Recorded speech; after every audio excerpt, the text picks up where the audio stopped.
সাম্প্রতিক সময় আমরা দেখছি রাজনৈতিক অঙ্গনে যে আলোচনাটা বেশ কয়েকদিন ধরে চলছে সেটি হচ্ছে আওয়ামী লীগ পুনর্বাসন কিংবা পুনর্গঠনের অভিযোগ।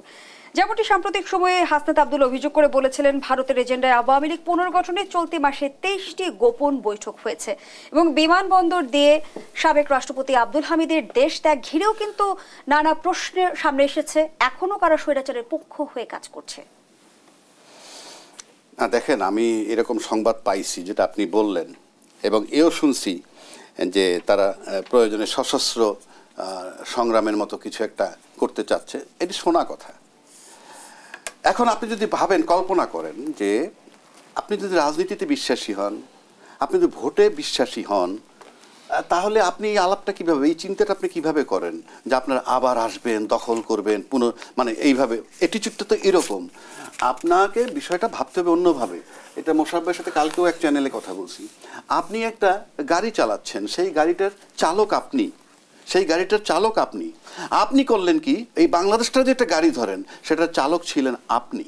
আপনি বলতে আমি প্রধানমন্ত্রী, সাবেক প্রধানমন্ত্রীকে বলছি, উনি ছিলেন চালক। তো উনি যখন চলে যান, বাংলাদেশে বহু সরকারের পতন হয়েছে, এরশাদের পতন হয়েছে, ইভেন খালেদা জিয়াও পতন হয়েছে, ক্ষমতা ছেড়েছে, কিন্তু কেউকে আমি দেখি নাই যে তৃতীয় একটা ব্যক্তিকে দাঁড়া করে তার কাছে ক্ষমতা হস্তান্তর করে তারা দেশে ছিল, এবং তারপরে যদি আরো জেলে হয়, জেল না হোক, দেশে ছিল। কিন্তু আপনাকে রাষ্ট্র দায়িত্ব দিল, সাংবিধানিক পদ আপনি হোল্ড করলেন, হোল্ড করার পর কাউকে কিছু না বলে আপনি চলে গেলেন, কাউকে দায়িত্ব দিয়ে গেলেন না। একটা কলেজের প্রিন্সিপালও যদি 3 দিনের জন্য ছুটিতে যায়, তাহলে একজন ভারপ্রাপ্ত প্রিন্সিপাল বানিয়ে যায়। আপনাকে এই অধিকারটা কে দিছে? সংবিধানকে লঙ্ঘন করে সাংবিধানিক দায়িত্ব পালন না করা মানে হচ্ছে আপনি রাষ্ট্রদ্রোহিতার সামিল কর্মকাণ্ড করেছেন, এবং সেইভাবে আপনি দেশ ত্যাগ করেছেন। তো আপনি সেখানে গিয়ে আবার বহির্বিশ্বে বসে কি বলতেছেন, আমার কি অপরাধ, আমি কি করেছি? ক্লিন ইমেজ, ওনার কোনো অপরাধ নাই।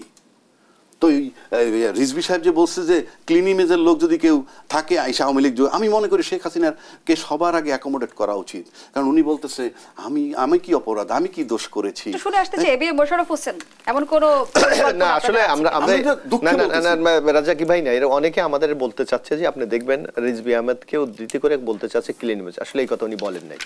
যখন সংবাদে এটা নিউজ হয়েছে উনি তাৎক্ষণিক কিন্তু প্রতিবাদ, আপনি দেখবেন প্রত্যেকটা মিডিয়া, আপনি দেখবেন আপনাদের এখানে নিচে পাঠিয়েছে এ ধরনের বক্তব্য। এটা হলো বিএনপিকে মেলাইন করার জন্য একটা ন্যারেটিভ দাঁড় করাতে চাচ্ছে বিএনপি। আরে আওয়ামী লীগের দ্বারা সবচেয়ে বেশি ক্ষতিগ্রস্ত আমরা। আমাদের নেত্রী বেগম খালেদা জিয়াকে একটা মিথ্যা বানোয়াট মামলায় আপনার দীর্ঘ 6.5 বছর জেলে রেখেছে। আমাদের নেতা তারেক রহমানের এখন পর্যন্ত বাংলাদেশে ফিরে আসতে পারে নাই। আমাদের প্রায় 1,40,000 লোকের বিরুদ্ধে আমাদের বিরুদ্ধে মামলা দিয়েছে। আমাদের 3,000 লোককে গুম করেছে বা হত্যা করেছে। সুতরাং আমরা আওয়ামী লীগকে পুনর্বাসন করব, এটা চিন্তা করার তো কোনো সুযোগ নেই। মোশাররফ হোসেন, রাজনৈতিক অঙ্গনে আমরা এই অভিযোগ কিংবা এই গুঞ্জনটা কিন্তু শুনছি যে ভোটের সমীকরণে সব দলই তলে তলে আওয়ামী লীগকে পাশে চাইছে।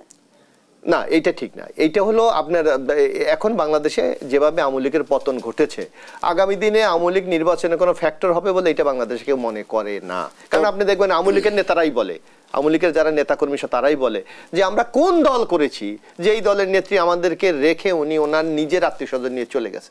সুতরাং আওয়ামী লীগের লোক আওয়ামী লীগকে ভোট দেবে কিনা এইটাও সন্দেহ আছে। এমন একটা অবস্থা বাংলাদেশে তৈরি হয়েছে। কারণ যে কথা রাজ্জাকি ভাই বলেছে যে এর আগে আমরা বহু সরকার পরিবর্তন দেখেছি, এইভাবে পালিয়ে যায় এটা তো আপনি কখনো দেখবেন না। This the new history in Bangladesh.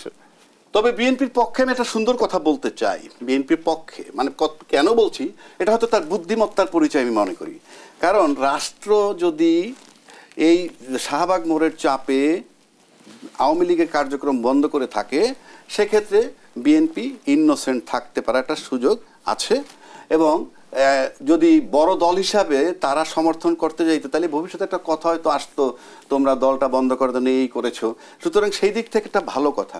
কিন্তু সেই স্ট্যান্ডে তাদের চুপচাপ বসে থাকলে হইতো, পরবর্তীকালে আবার যে বলছে 18 কোটি লোক সমর্থন করেছে সুতরাং আমরাও সমর্থন, দরকারই ছিল না। বরং তাদের জন্য প্লাস পয়েন্ট থাকতো, রাষ্ট্র যদি কার্যক্রম বন্ধ করে দেয় তাহলে অন্তত বিএনপি নির্বাচন করে ক্ষমতায় গেলেও ভবিষ্যতে কেউ বলতে পারতো না যে আমরা বন্ধ করেছি, এটা রাষ্ট্র করেছে, আমি কি করব।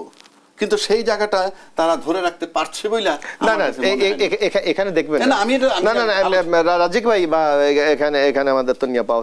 আপনাকে একটা জিনিস লক্ষ্য করতে হবে, বিএনপি একটা গণতান্ত্রিক রাজনৈতিক দল। বিএনপি একটা যে কোনো, আজকে অনেকে দেখেন খুব সুইফট কমেন্ট করে ফেলে, বিএনপি কিন্তু একটা খুব ভেবে চিন্তে দায়িত্বশীলতার সাথে তাদের রাজনৈতিক কর্মকাণ্ডটা পরিচালিত করতে যায়। কিন্তু আপনি একটা জিনিস একটু হাইপোথেটিক্যালি চিন্তা করেন, এই 5 তারিখের পর বিএনপির উপর যে অত্যাচার নির্যাতন হতো, বিএনপি যদি প্রতিশোধমূলক হতেন তাহলে বাংলাদেশের পরিস্থিতি কি হতেন? আমি দ্বিমত করছি। কিন্তু কি হতেন আমি আপনার কাছে একটা সুনির্দিষ্ট বিষয় জানতে চাই, সেটি হচ্ছে আওয়ামী লীগ যে যাবতীয় কার্যক্রম নিষিদ্ধ করে প্রজ্ঞাপন ইতোমধ্যে জারি করেছে অন্তর্বর্তী সরকার, যেমনটি আমরা কিছুক্ষণ আগে সংবাদে দেখছিলাম, কিন্তু কার্যক্রম নিষিদ্ধ আর দল হিসেবে নিষিদ্ধের মধ্যে কিন্তু একটা পার্থক্য আছে। অবশ্যই আছে। আওয়ামী লীগ দল হিসেবে নিষিদ্ধ হোক, সেটাকে বিএনপি চায়? অবশ্যই চাই, অবশ্যই আমরা চাই। মানে কি দল নিষিদ্ধ সেটাও চান? হ্যাঁ চাই, যদি কেউ অপরাধ করে থাকে। কারণ ওইটাই থাকে সার্বভৌমত্ব বিনষ্টকারী। না ওই তো আপনি সার্বভৌমত্ব বিনষ্টি বলেন, এই যে আইনাগর বলেন, গণতন্ত্র হত্যা করেছে, দেশটাকে অরক্ষিত করে রেখে গেছে, এই সকল কারণে তো তার বিচার হতে পারে।